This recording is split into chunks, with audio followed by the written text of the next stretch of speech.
Hey guys, what's up? How are you? Welcome back to another episode of Toys in My Closet. Today I'm going to do a countdown with the DC Multiverse McFarlane Toys DC figures. It's the end of the year, and so many figures have came out, and you have to do countdowns and kind of narrow it down to like 20 or 15 or 10 figures, and that's really hard to do, especially when you're a person like myself that collects a lot of different lines, and even cherry picks and a lot of other ones. So what I would like to do, because as you guys know, it's almost impossible to review every figure because of how time consuming it is, and also how long it takes to upload. So this year I wasn't able to really do a lot of reviews for DC Multiverse, but I collected a lot of the figures. And this countdown I'm going to first start with honorable mentions of the figures I thought were really good but weren't the best, right? But at the same time, I have to also be clear that this is based on my choices and what I was able to obtain myself collecting. Because a lot of figures are not here either because I don't like them, or because they're like color variants or glow in the dark. I don't like those type of stuff. Or because maybe they were difficult to get, like the classic Robin, the original classic Robin that was exclusive to like McFarlane toy stores, and I never got it. He never redid it and relaunched it, and it continues to be out of stock. I never even seen it, or I barely ever see it in the third-party market for sale, because I guess he did such a small run. And then there's things that he did sell out and did more runs because it was so high in demand, that I didn't get because I don't have the space, and it's kind of pricey, like the Michael Keaton Batmobile exclusive to Amazon from the 1989 movie, which my friend does have it, and it's beautiful piece.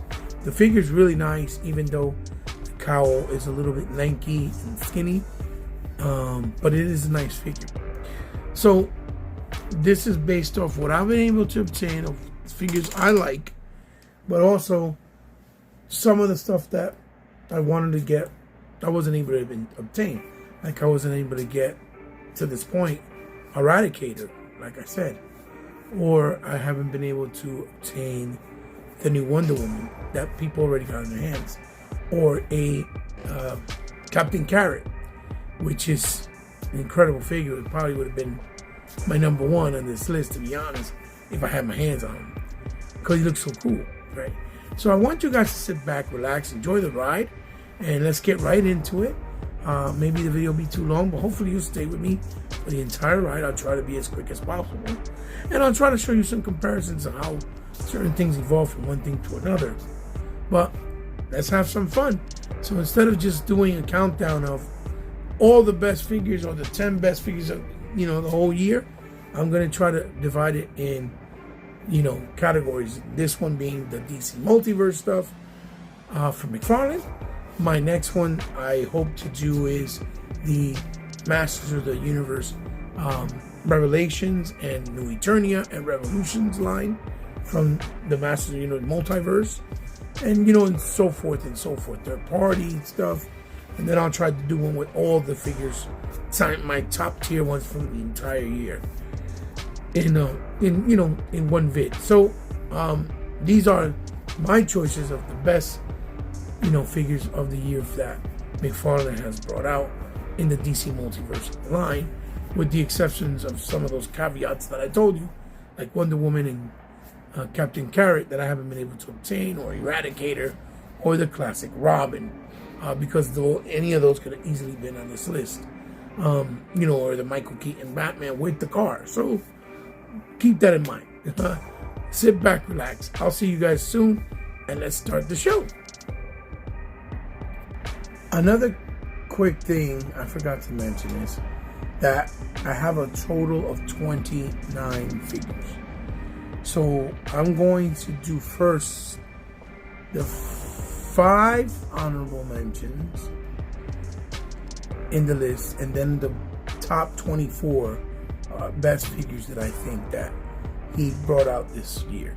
And I know McFarlane Toys gets a lot of hate, but to be honest with you, with the exception of a few things like not really having thigh swivel on all the figures, some of them do, or having, the ratchet joints where you can't always align it correctly, or sometimes using hard plastic for the leg area. Beside those things, McFarlane Toys, they pretty much make the best DC figures ever. And I will challenge anybody to tell me and show me, as a collector, a long-time collector, who makes better DC figures or has in the past. None. I'll try to show you some comparisons of some figures so you see the disparity, how much the evolution and how much better his figures are in comparison to other stuff. So I wanted to say that to you guys. Now let's get started.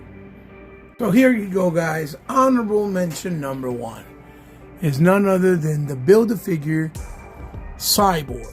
Now, a lot of you may be saying, how? Are you crazy? Well, as you can see, Cyborg looks beautiful, absolutely gorgeous.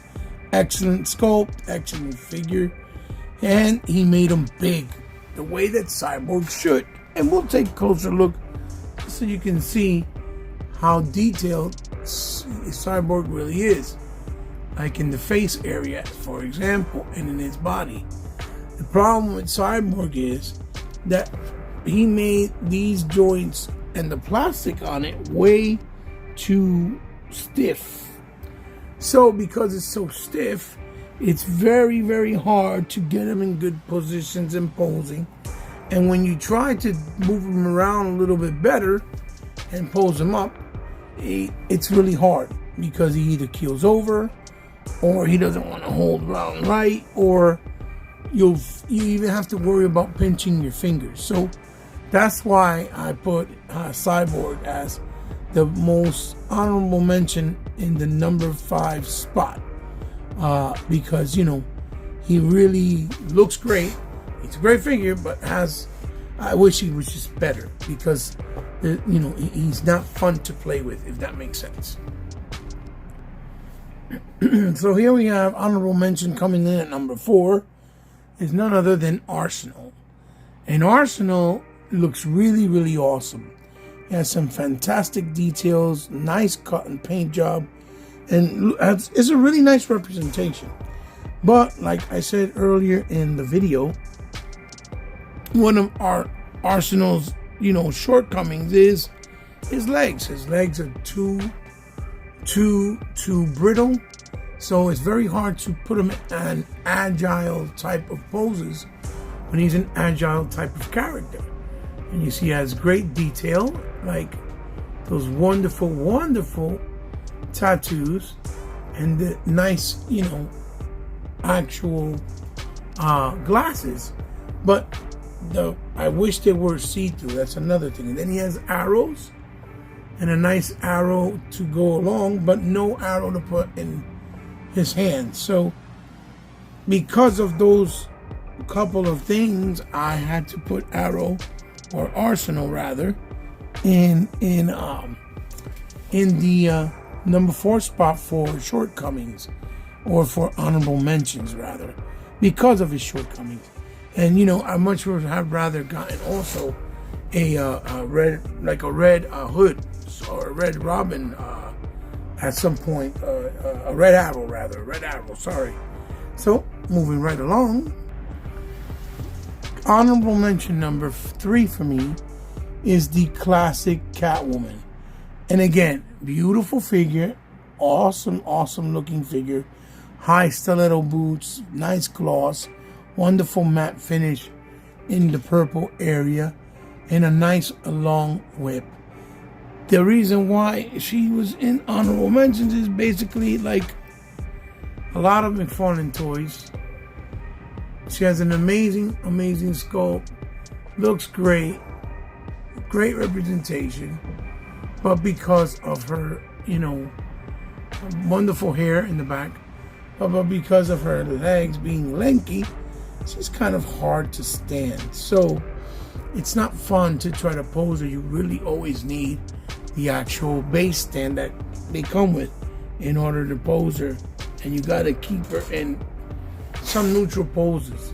When you want to do other stuff, it's very hard, time consuming, because of the fact that she is so frail on the legs. So that's why I put her in number 3 as honorable mentions, but she looks aesthetically very, very beautiful. Honorable mention number 2 is none other than the Midnighter. The Midnighter is a pleasant surprise, very cool figure, looks very cool, has some really cool things that he hasn't done with other figures, but the only thing is that the figure is very reminiscent to Batman, and if you're not familiar with him, which I'm really not that familiar, he's not as pleasing, but he does look great. He does have, thigh swivel, which is one of the few figures that McFarlane made with the thigh swivel, as you see on both sides. But he is kind of bulky, and he has great movement too, and even a nice crunch. He almost supposed to be like the Moon Knight, right, of the DC world, but he looks too much like Batman in this case. But you see, he has a great sculpt in the bats and the moon on his actual chest. Well, because again, he's not he looks too much like Batman, and even the colors is very similar in a lot of ways. He's probably not as exciting, so that's why. And then the bulkiness of him, that's why I put him in the spot of number 2 as an honorable mention, because again, he's a good figure, but there's many more other figures out there more exciting that you would, have to prioritize first. And number 1 in the honorable mentions is none other than Calabac. Now, Calabac looks absolutely stunning. I reviewed him on my channel. He looks fantastic. He is completely detailed up the wazoo. Very, very, very simple or short-handed as far as accessories go. He only comes with that, axe. But my biggest gripe, and tremendous face sculpt. My biggest gripe with Calabac is since he's so big, his articulation is not a lot of fun. And the middle part here, as you can see, although it's nice and detailed, and there is no Calabac that looks better than this. This is the definitive Calabac. But the problem is that it's hollow, so it kind of feels cheap in a way when it's in the hand, even though he's a $40 figure. But nonetheless, to display him, he looks absolutely stunning. So I give Calabac the number 1 spot in the honorable mentions in the McFarlane DC Universe or DC Multiverse action figure line. So now let's get started with the top 24 McFarlane toys best of year. Number 24 and best of the year for McFarlane's DC Multiverse is the single pack Target exclusive of the original Blue Beetle. And this is an absolutely amazing figure with some great updates and better paint application and more accurate applications, and even accessories based off, if you want to compare it from the first release that was in the 2-pack with Bolster Gold. He looks fantastic. He looks great. He feels great. He has great texture to him. The plastic is really, really nice. And it feels good and solid in your hand. It has great range of movement. He is absolutely fantastic. He takes the number 24 spot. Coming in at number 23 of Best of DC Multiverse is none other than the original Flash. I believe it's Gareth Allen or Alan Gareth. It's one of those. I might be getting him mixed up. And as you see, he has stunning color palette. Amazing, beautiful paint applications. Really clean, really well done. Great effects. And, he has a great portrait with lots of nice colors and detail. He's very, very posable. Feels solid. Has good material. Everything looks good. Crotch area looks really good and doesn't look like, a woman's panty or a fanny panty or whatever you want to call it. Comes with a nice amount of effects for his lightning and 2 interchangeable hands in this case. And he just looks phenomenal. So the original Flash, Gareth Allen or Alan Gareth, forgive me, is at number 23.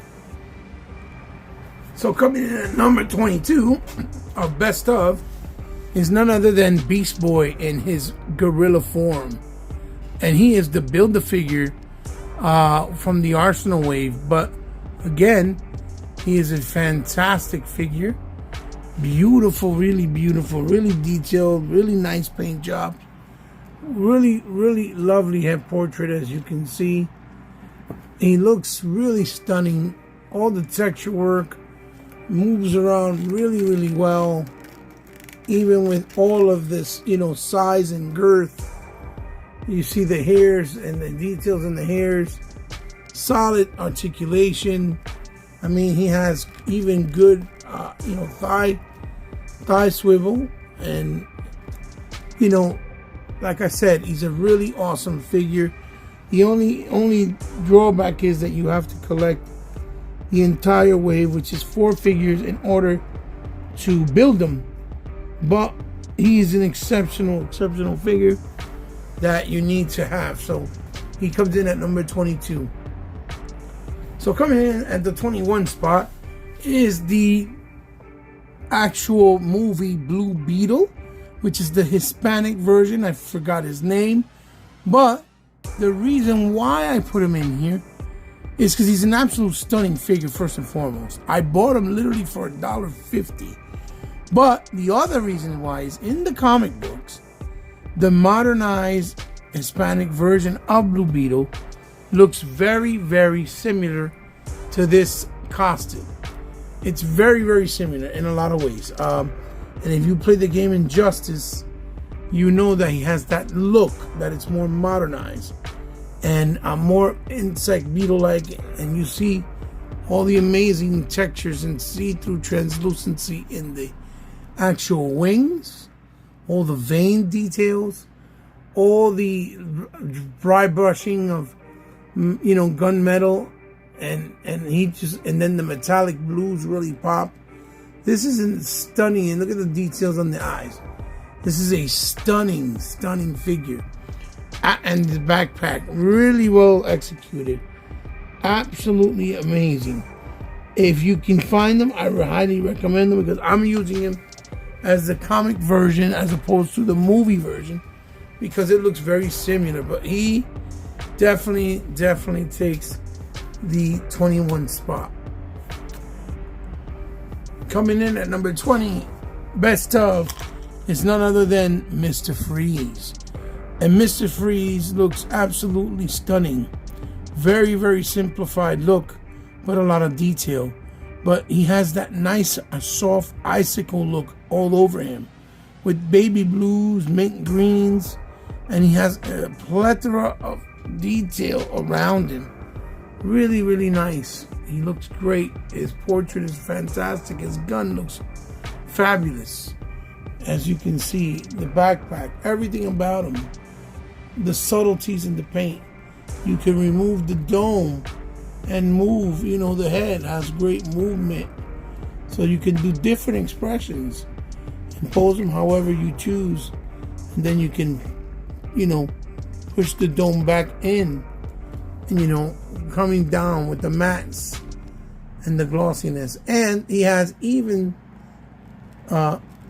boot swivel, which is one of the first figures in the McFarlane line that I believe has a boot cut, and it comes in the courtesy of Mr. Freeze.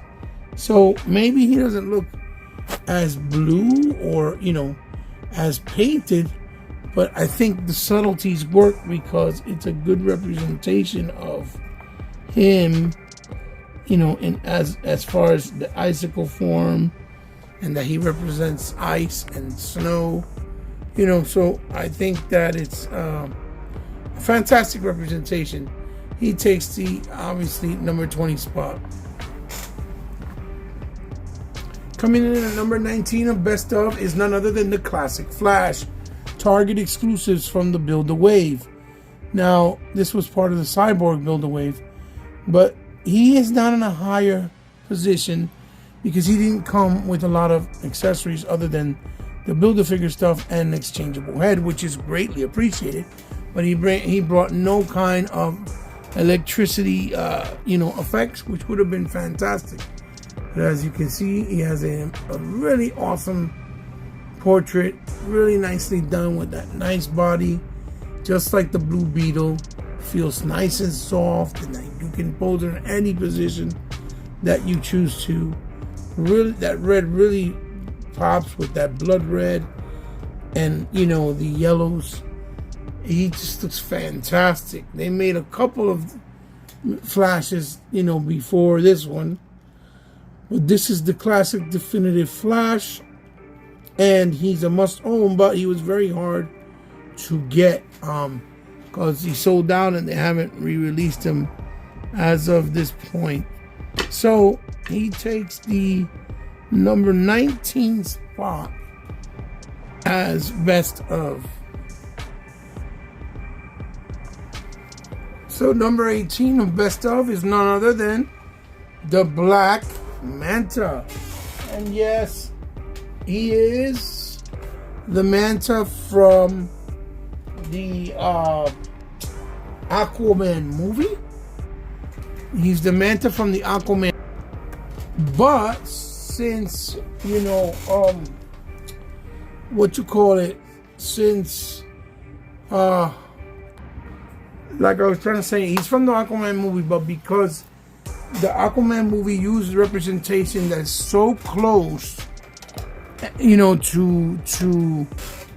so close to the original source, what he originally looks like in real life, as far as the comic book look, that it really doesn't matter, because this is pretty much the definitive. Look at all that detail in the back and his power supply, his fire effects.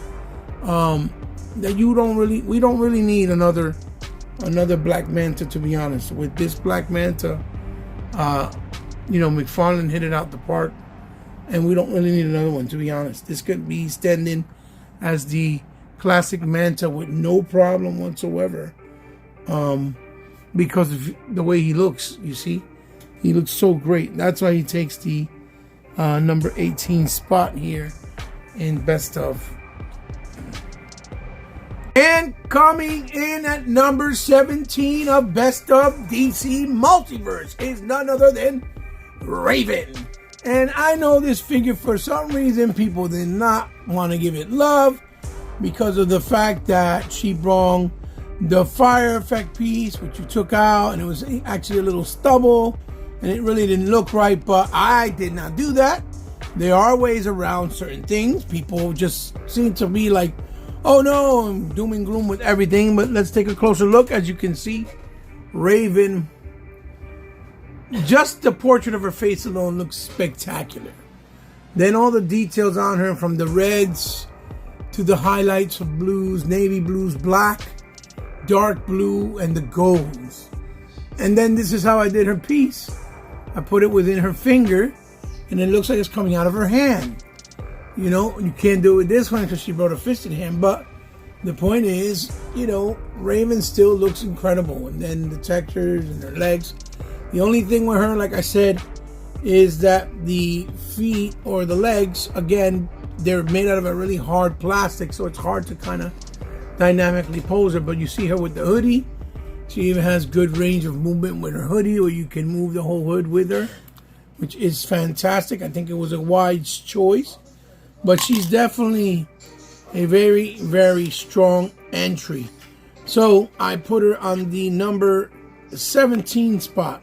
And again, this is why it's very difficult to just pick one figure out of every line, or one figure or a couple of figures on one line and then the other line. It's impossible to do these countdowns of best figures. You have to kind of tackle it based off each product and each collection, because there's just too many great figures to be ignored. You just can't do that. So moving right along, so coming in at number 16 of Best of Multiverse, here we have it. It's the End-Time Monitor, and this is a mega figure, and it is the way that you're supposed to do a big mega figs. So in comparison to something like Bane or even something like Calabac, the End-Time Monitor is more in the vein of what he did, or what McFarlane and his team did with with Swamp Thing. This figure is big, chunky, but it has a lot of great detail and a lot of great articulation. And as you'll see right here, we bring him in closer. Look at the sculpt on the face. It looks incredible. The paint job has a nice metallic type of look to it. You can turn the head left and right. It even has a down and an up. He's fully articulated. He can put the shoulders up, go fully around. He's got bicep swivels, doubles on the elbow. He's got waist swivel. He's got a torso round cut. You can go up, down, left, right with this buddy. He can do a Van Damme split better than Spider-Man and on any Marvel Legend. He got a double hinge on the freaking knees. Let's see. The only thing he's really missing is a boot swivel. He got up, down. He's got a rotation. He's got a toe articulation. I mean, even the thigh. Look at that. He's got a phenomenal thigh swivel. This is how all the figures, even the smaller ones, the mega figures, they all should have this complete level of freedom with the articulation. And if every single figure of McFarlane was on this level, believe me, right now he'll be on the top spot based on quality, paint jobs, price point, accessories, based on how much you pay. He would be the top spot, and next to maybe Hasbro's G.I. Joe. Like, it's insane the type of quality that he can release with certain figures. And then with other figures, it's kind of weird because, I don't know, the kind of paint, the kind of plastic he uses, or whatever the case may be, the choices of the articulation cut that he uses for certain characters. It's very weird. But the End-Time Monitor is on the number 16 spot, like I said, because it's an incredible figure, and just and a very strong outing for 2023.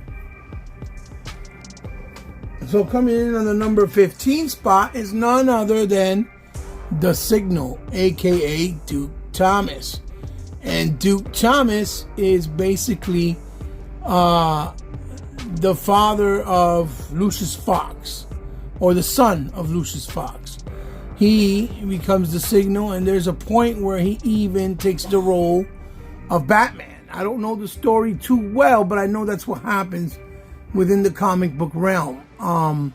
So again, this figure is simple but very, very, very well executed, and a bunch of details and a lot of fun. You see the head portrait looks great. It's got great movement and on the articulation. For example, it's got great articulation in the torso, in the waist. It can bend for. This figure is phenomenal when it comes to how you can pose him dynamically, because he is an agile figure, right? And then he brings some nice weapons. The paint job on the bat symbol that he has there is great. The boots, the level of detail that went into him is absolutely stunning. For being such a simplified figure, the paint job is really clean and nice looking, and he's a fully unique and brand new unique sculpt to himself. That's what I like about McFarlane, that he doesn't really do a lot of reuse. He does use it when he in areas that he needs to, but he doesn't always do it. And he always makes new sculpt for unique or brand new individualized characters. So the 15th spot goes to the Signal. So coming in at number 14 is none other than the first Green Lantern, and this is, I believe, Scott Allen, I think is his name. I'm not 100% sure, but I do know he's the first Green Lantern. That I know. And he looks absolutely stunning with a purple cape, with the accessories that come nice and translucent, and the unique Green Lantern costume being red, yellow, with the highlights of yellow, right, really, and green, but then also the highlights of purple in the inside of his actual cape. You see that's also green. And then he has the wonderful, wonderful purple mask over his eyes, the nice, beautiful head sculpt, hairline with the washes in there.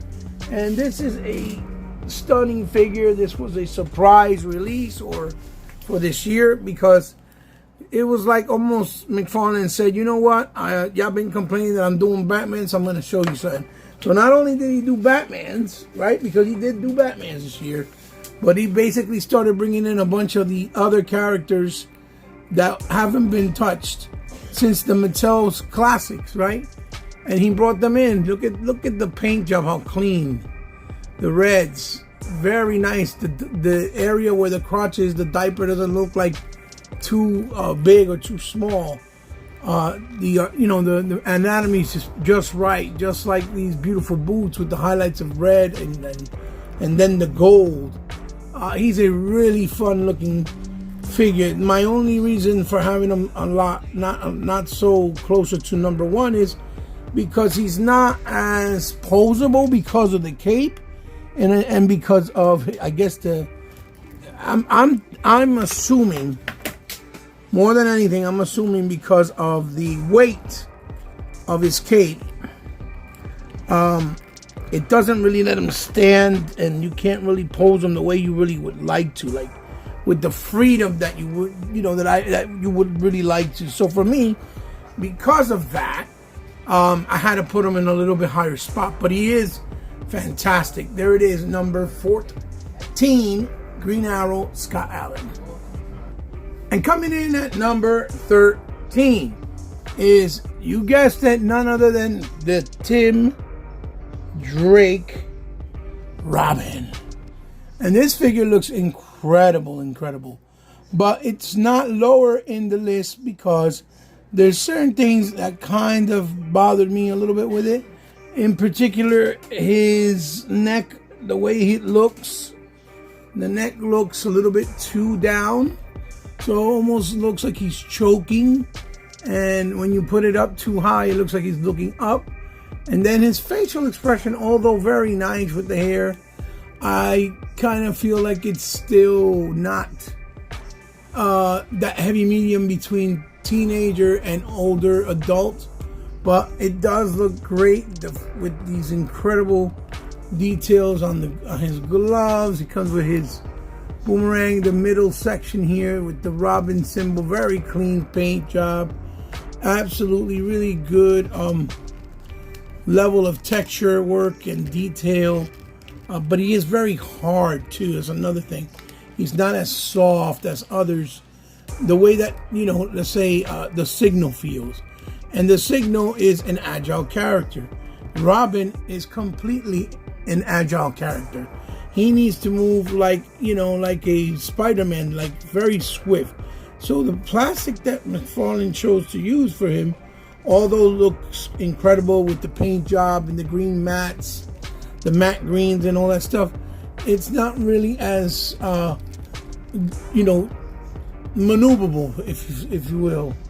He has nice, boots, and you're not really able to get him in great dynamic poses the way that you should be able to, because of the fact that he's not, his plastic is not as soft and durable and maneuverable as the other characters like the Blue Beetle. So although aesthetically he looks second to none, top notch, you really can't move him and pose him dynamically as much as you can, even though you should be able to, because again, Robin is a very agile character, and especially Tim Drake's and this one as we know it with the classic costume. So that is the number 13 spot. So coming in at number 12 is none other than the long-awaited Target exclusive Supergirl. And Supergirl looks absolutely beautiful. And McFarlane did a choice of direction here that he should do with all, if not every single Cape Crusading character. And it's that he used cloth goods. It makes the figure feel so much more premium and looks so much more better. Now, what he can do is, instead of giving us those display stands that you use the cards for, he can give us an extra cape, maybe one in rubber and one in cloth, like Super 7 did with the ever-living Mumbra in the mummy form. For these figures, look at her sculpt. Her face is great. The hair is great.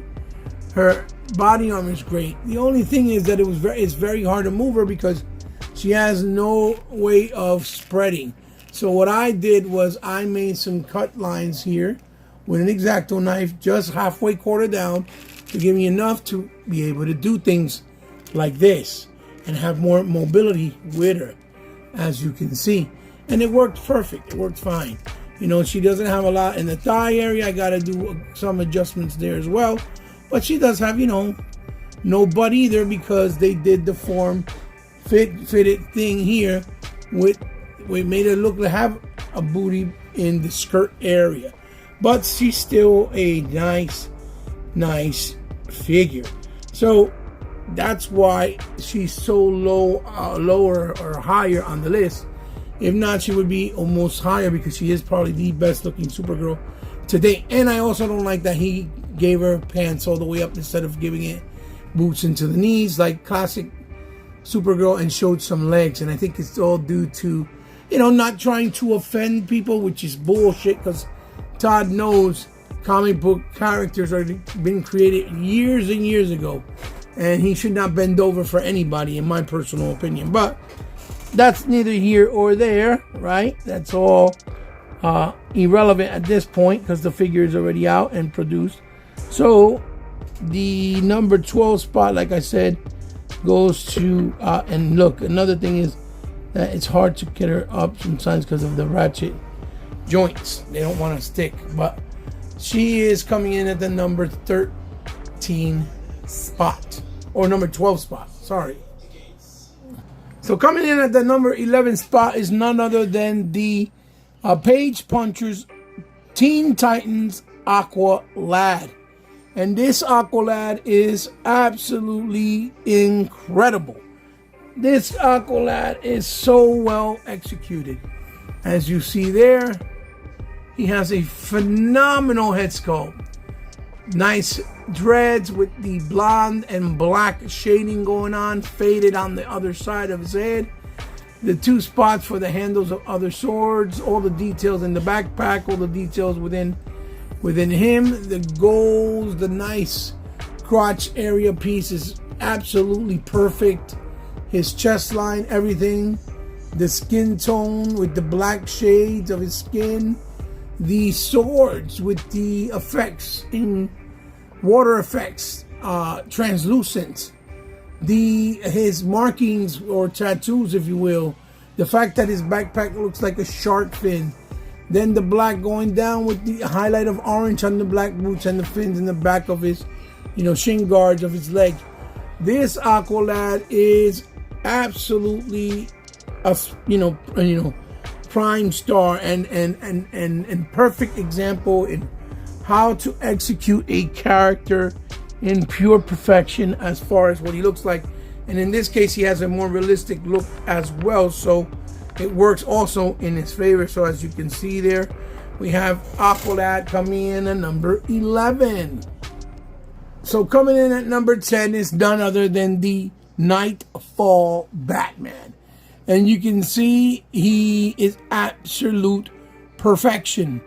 This is how you execute a Batman, from his body tone, the coloration of the suit.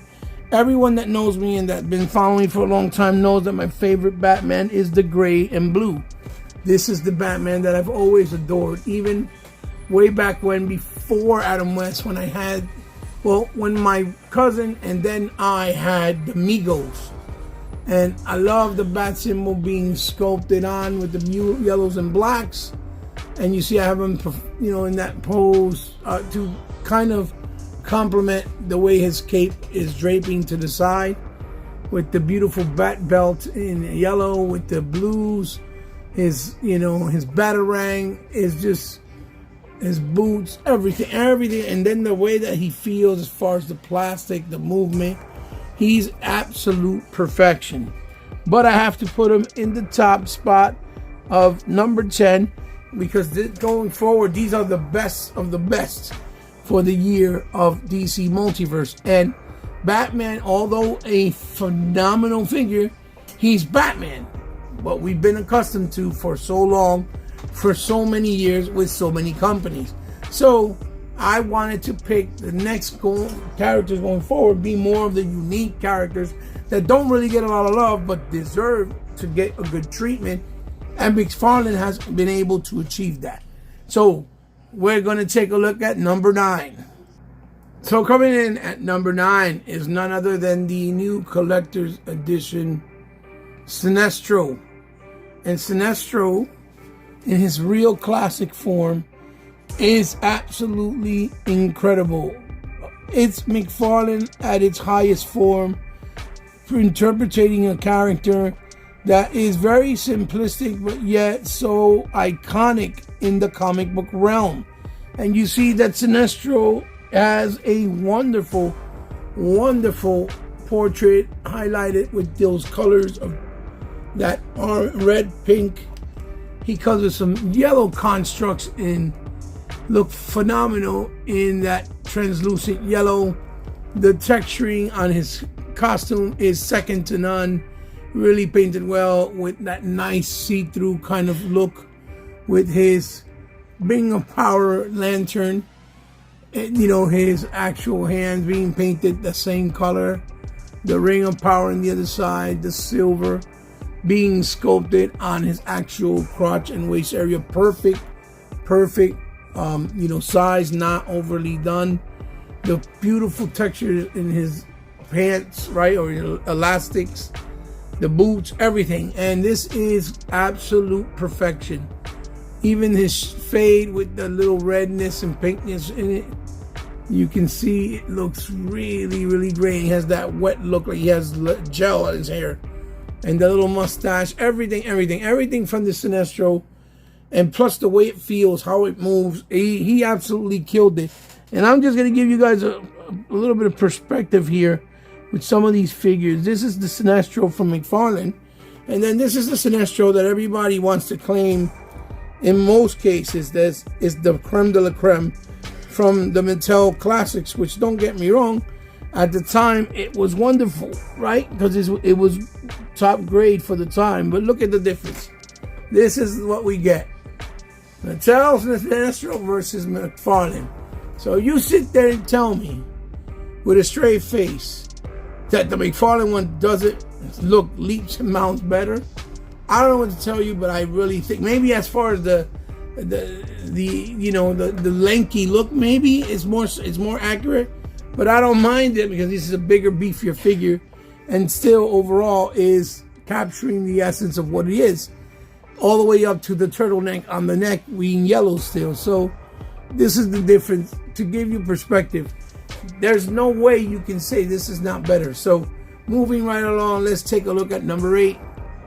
So coming in at number 8 is none other than the Riddler. And again, this is absolute comic perfection. Once again, the Riddler is painted really well.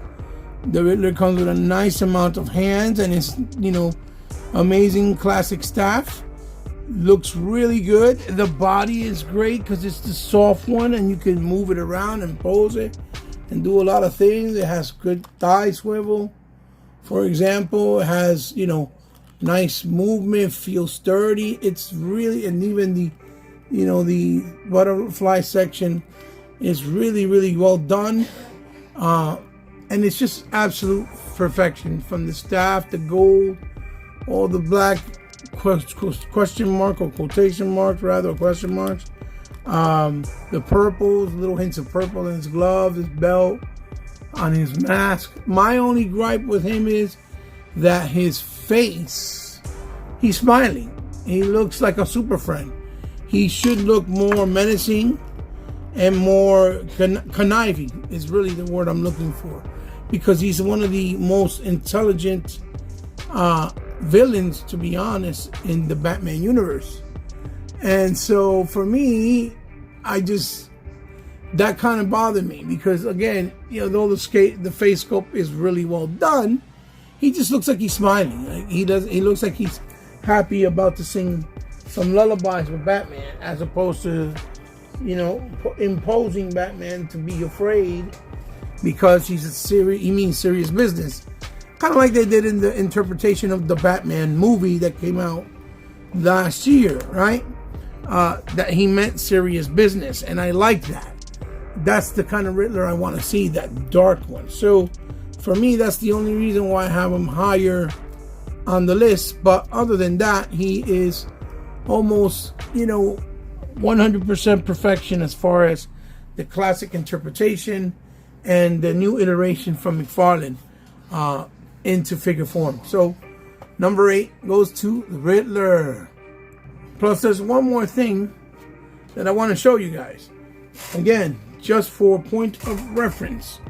So if you want to see how far the character has evolved, we can do that real quick once again, like I did with Sinestro. And this is the DC Mattel Classics Riddler right there. And there you go. There you can see. The only thing I can honestly say I like more about the DC Classics now at this point is that the green is a lot more neon green, I guess, even though this one looks more like a lime green. But all in all, it's the type of green that and you can identify really fast that it's the Riddler. But you see that it's pretty much night and day as far as the look and the update. It's incredible, But he does have a nice sinister face, like I was talking about earlier. This is something I appreciate, is that he doesn't really have that smile. He has more of a stern kind of face, which is good. It's better than having that smile, or what we would call a Kool-Aid smile, right? So that's what I wanted to show you as point of comparison and reference. So now let's take a look at number 7. Coming in at number 7, we have none other than the Walmart exclusive Blue Lightning, or Black Lightning. And this is a really, really, really incredible figure. Really, really well executed, and a really great update to what is usually a simplified figure. No, I know people, a lot of them prefer the actual bald-headed look, but I like it with the hair. I think it looks better, in my opinion. A bald-headed look just makes it look more generic, like any kind of other superhero, let's just say, right? So I prefer it this way. And as you can see, bringing it in closer, the portrait on him is very, very well done. Very well done. If I would to complain about anything, I would say do the yellow more like a goldish, with a nice sheen to it. And it would probably made it pop a little bit more. But other than that, it still looks really great. With the hair painted on. Maybe I got some scuff marks there that I didn't realize from, actual box. But other than that, really well done. Painted really nice baby blues with the gold accents. All the details, the nice translucent effects. Translucent hand, as you can see. It looks really good. It works really well. The gloves on the wrist, then the crotch area with the lightning piece completely sculpted in that nice gold.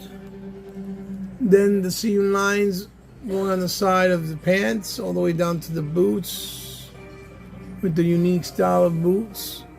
And he has it's like a nice dark navy blue with the baby blue. So it's really well done. The flesh tone, everything about it is really spot on.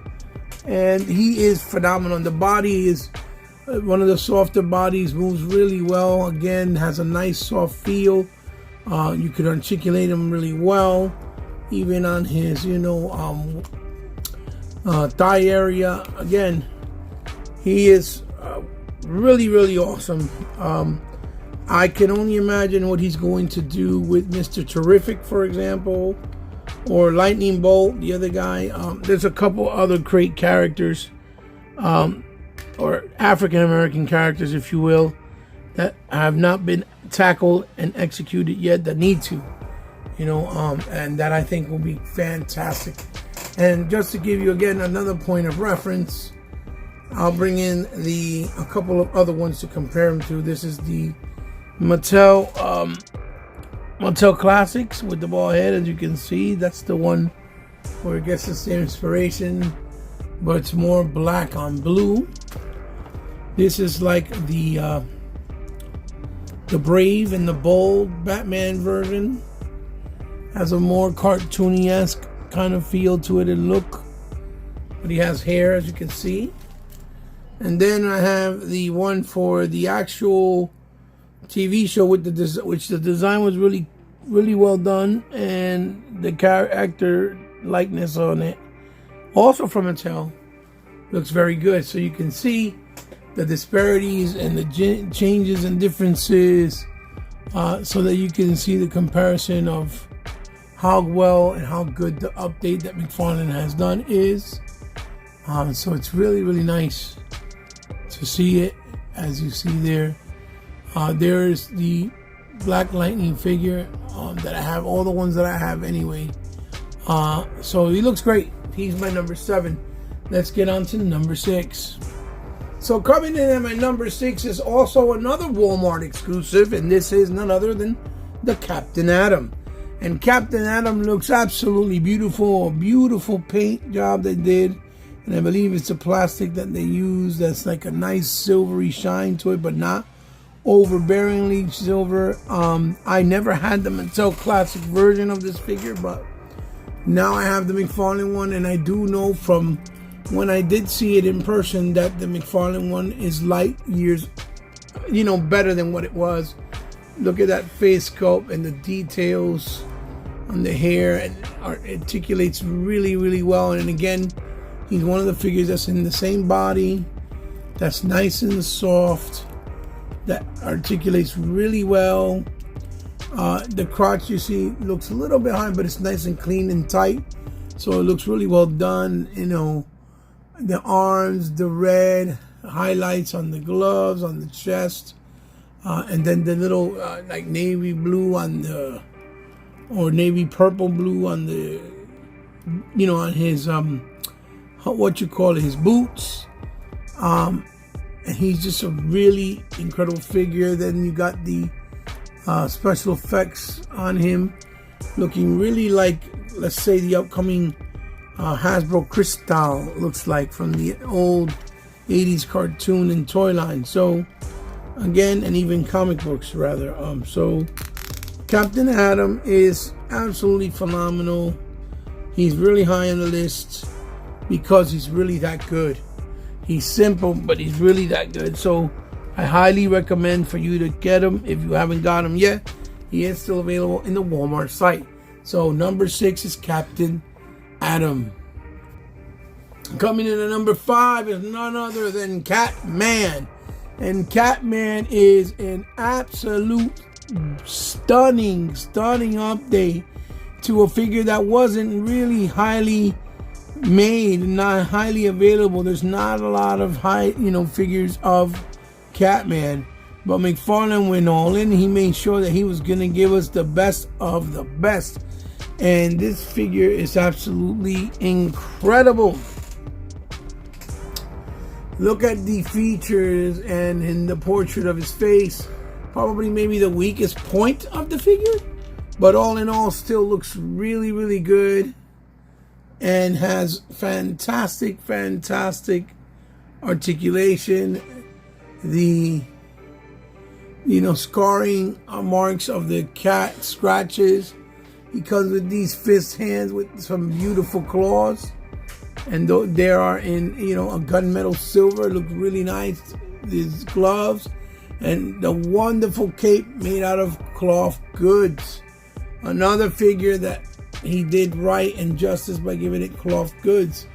Then you have the wonderful belt there with the pouches and stuff, and looks nice and correct as far as the anatomy. And then he has wonderful blades that pull out in and out from the back individually on the holsters there as his backup weapon of throwing knives and stuff.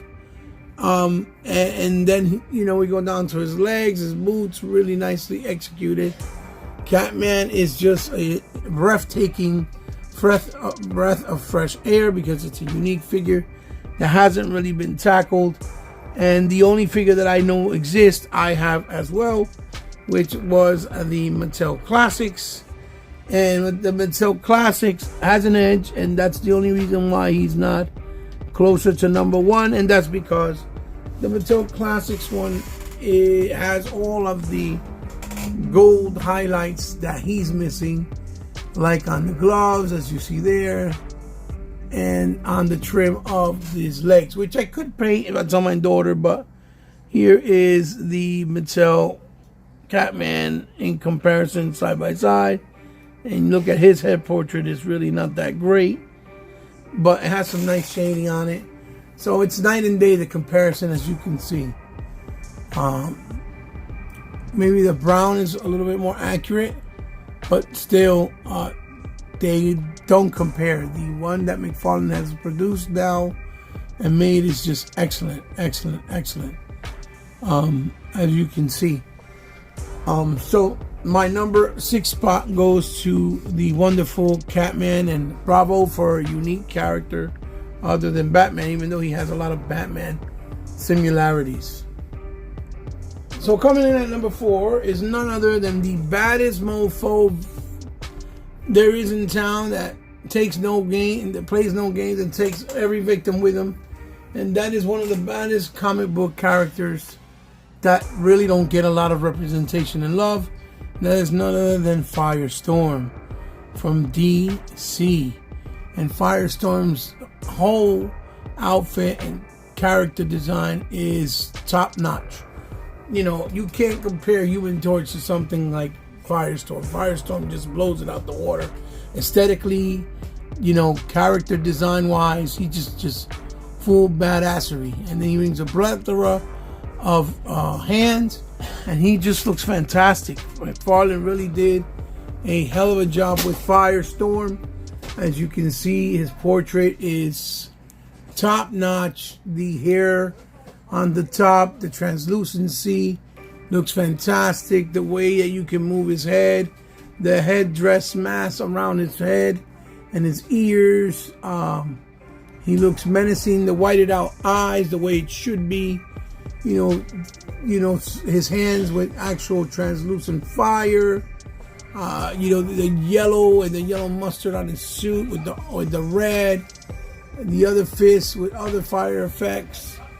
the crotch area with the white and the whole suit and the muscle definitions, the whole white with the red here looking like a sun going all the way back like straps, the back part, his boots, all the details on him, everything from Firestorm looks absolutely top notch, and he is, without a doubt, one of the top highest best figures that McFarlane released this year, in my personal opinion.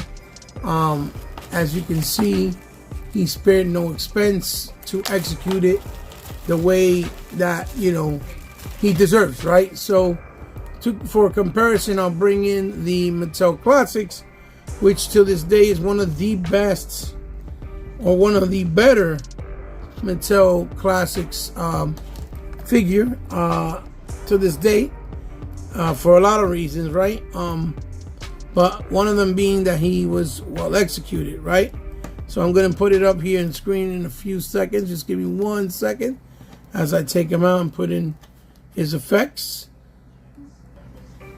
So here you go. He's still no slouch, but this is the Mattel Classics version, which I completely appreciate still. Looks really good, but there you have an idea. The only thing missing in the McFarlane one is the red lines in the crotch area are not prevalent, even though the detail is there on the McFarlane one. Maybe you could paint it in with red or, something like that to match it up. But you can see the ideas and how much they pull from each other and the difference between new and old. It looks absolutely fantastic. There is my number 4 spot, which goes to Firestorm. Coming in at number 3 is none other than Deadman. And Deadman is action figure perfection. This is a figure that is almost damn near perfect. And he is so simple in design, but this is without a doubt the creme de la creme as far as a Deadman figure goes. First of all, look at that face sculpt. Oh, Jesus. From the wash, the grays, the blacks, the whited out eyes going into his body. Oh, my Jesus. And then you have his collar, which is kind of hard but pliable, done purposely to give him that look. Then he brings these beautiful highlighted kind of tinge and kind of like white and gray look cloudy looking translucent pieces with this ghostly image here, the smoky effect on his arms, on his other arms, the matte finish, the softness of his body that gives you such a good range of movement. He moves and he articulates so buttery smooth. The beautiful D on his stomach. I don't even know what else to say. Deadman is such a wonderful figure. The crotch area is perfectly proportioned. Has wonderful thigh swivel. Nice washes in blacks. Just utter perfection. Nice, clean, soft look. The muscle definitions. It's just, they executed this figure absolutely perfectly.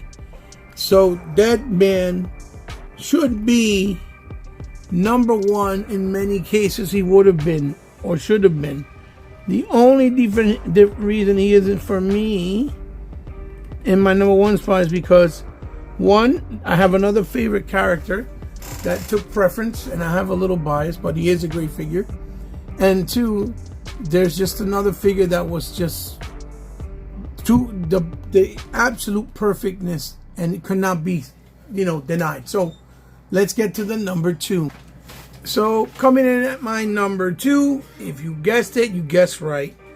I reviewed this figure on my channel, and I just absolutely fell in love with the figure. This is my favorite character thus far from the DC universe. I know everybody else likes Superman, everybody else likes Batman. No, but for me, it is Hawkman. I just love the design, love the colors, love how badass he looks. And Hawkman is absolutely incredible. The only reason he doesn't hit the #1 spot is because I had to get 2 figures just to get the correct wings, which is a nuisance. It should have had the right colors to begin with. And you know, in reality, if I want to make them 1-to-1 to the original, you would have to cut off the hair and give them hands that are all bare bones and white. Which, to be honest with you, it wouldn't bother me, but I like that he has that glove-looking, thing here for like a hawk, and I love the green gloves. I love the hair coming out. I think it just makes him look more badassery, and he's just a fantastic figure. Everything around him is just perfection, and he is absolutely an amazing looking figure. He's so badass, and there's not a lot of figures of him. And I like the classic one, even though I believe there's an African American version too, a black version. But I like the classic one, like from the superheroes all the way back. He is part of the Avengers, or not the Avengers, the Justice League, so to speak. I can't imagine them making Hawk Girl and go any less, amazing with her. Or, when they make the other character Hawk, they'll go and kind of give him, short, numb him, or shortcut him so that he won't look as good either. I think they'll do a great job with him too. And again, real quick, just for point of reference, I'm going to put in here the classics, DC Classics, so that you guys get an idea. That's what it looks like, DC Classics. Again, there was red, but he did that in orange. It's opposed to red, which is fine with me. This still looks really good. And there you go. There's the side-by-side. And you can see old versus new, and there's no denying how the new one is just a superior figure in every way. With the updates, making it look way more detailed, way more menacing. He looks fantastic. Not to say that the classics doesn't look good. It's just that was what we had that looked good for the time that it came out at that era and that time. Now, this guy is the creme de la creme. So, like I said, he doesn't get my #1 spot because of the fact that I had to do some, some type of fixes just to make him look closer to the 1-by-1 or 1-to-1 of the classics.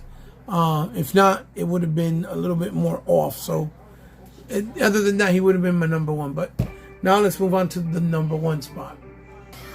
So my #1 spot goes to none other than the Target exclusive 2-pack Superman vs. Doomsday figure for the DC Multiverse McFarlane figure of the year.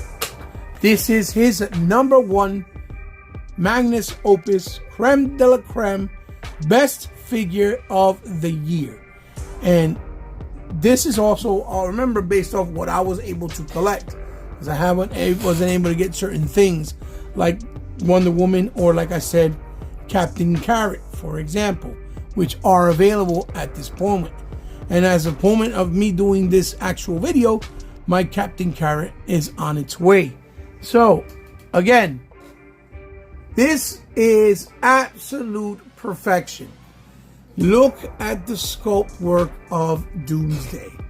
From his ponytail, to his articulated jaw, to the softness in his material, the redded eyes, the ability to articulate his head very well, whether it's down, whether it's even up. The level of details on his shoulders, his hands, his arms, his shin guards and forearms, his biceps, the details on the belt, on the green shorts, every single thing, and his boots, everything. The only thing that I saw that was a little worrisome is that when you turn the thigh cut or the bicep thigh swivel, you got to be careful because of the weight of it. that peg there is kind of thin and it looks like it was a little bit stressing out. But other than that, it's amazing. It has wonderful articulation. Like I said, even a waist swivel, the arms go up and down. It is a single on the knees or the elbows. It's a single on the actual knees, but still, for a figure this size, being a mega figure, it's great. He's just fantastic. And then the back, absolutely incredible. Like I said, this figure is the best interpretation from any other Doomsday. It doesn't matter if it's Storm Collectible, it doesn't matter if it's DC Direct, it doesn't matter if it's DC Icons, doesn't matter if it's Mattel Classics. No Doomsday looks this good. None. Just in aesthetics alone, you cannot touch it. You just can't. The only thing this Doomsday is lacking is, obviously double jointed articulation, but because of the size of him and all the intricate details of the spikes, obviously you can't really do that because it's going to clash and then it's going to look bad and it's not going to look aesthetically pleasing. But it is there. You do have a single at least, and you can pose it. It's very posable, and the material feels nice and soft. Its paint job is really well, or maybe a hint of like washes around his skin just to make the rock kind of texture stand out more. Other than that, this figure is, like I said, absolute perfection. The #1 best figure from McFarlane Toys of 2023 is the 2-pack Death of Superman, or Doomsday versus Superman, Doomsday Target exclusive. Guys, there is my list. I hope you guys enjoyed. I hope you really loved what I picked. Let me know if you think I'm crazy or if you like my list or my pick, and what you agree with, what you might not have agreed with. But other than that, I'm going to stop it here. Give me a thumbs up if you like, a thumbs down if you didn't like. Share this video with someone you might like it or that you think might like it. If you're new to the channel, thank you for stopping by. I hope you enjoyed it enough that you actually took the time to subscribe or come back later on. If you did, remember, I'm really appreciative. I'm really grateful because I know you didn't have to, but since you did, I consider you now part of my family. As always, you guys can find me in any social media outlet or platform like Twitter or Instagram. It's all down in the description below. If you guys ever want to help out in any way, shape, or form in the channel directly, it would go a long way, but remember, it's not mandatory. It's only if you want to, from the kindness of your heart, and if you have the means to. It's not obligated. Either way, if you do so, it will mean the world to me, and I will be completely humbled. It would mean so much, and again, I know you don't have to. So you can do that with my Patreon and PayPal information down in the description below. And if you guys ever want to hit me up to talk or, chit chat or anything like that, or you want to donate anything to the channel for me to highlight, or you want me to do a specific thing or something on the channel, you can hit me up on DMs on any of the social media outlets as you see fit down in the description below, which I already told you that. So guys, let's get with it. It's going to be a nice, fun couple of videos for the end of the year. For my next video, I'm going to try to do a couple more reviews on some new figures, and do the next countdown, which will be on my Masters of the Universe, Masterverse figures of the year, which are the best ones from the weakest to the best. And again, like I said, this is been a lot of fun, long. I hope you stay to the end. I hope you watch it, and I hope you enjoy it. So I'll see you guys in the next one. Keep collecting. Remember, have fun doing so, but remember, be considerate still to others, because we are in trying times. I'll see you in the next one with another episode of Toys in My Closet. This is your host, Heatbot, signing off. Love you guys. Until the next one. Bye-bye.